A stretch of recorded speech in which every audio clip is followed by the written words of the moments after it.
মানুষের জীবনে সত্যিকার শান্তি আসে কোথা থেকে? আরাফ, শান্তি আসে আল্লাহর সাথে সংযোগ থেকে। আর সেই সংযোগের সবচেয়ে সুন্দর মাধ্যম হলো নামাজ। কিন্তু রিয়া, নামাজটা মাঝে মাঝে কঠিন মনে হয়, বিশেষ করে যখন ব্যস্ত থাকি। দিনে 5 বার আল্লাহর জন্য কিছু সময় রাখলে মন হালকা হয়ে যায়।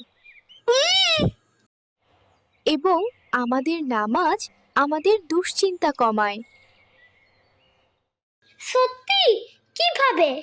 নামাজ মানুষকে নিজের ভেতরে ফিরে তাকাতে শেখায়। মানে নামাজ আমাদের আত্মাকে শক্তিশালী করে? হ্যাঁ, আর মনকেও শান্ত করে।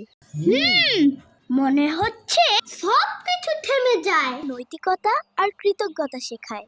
তাহলে নামাজ জীবনকে সুন্দর করে। নিয়মিত চেষ্টা করব। ইনশাআল্লাহ জীবন আরো সুন্দর হবে।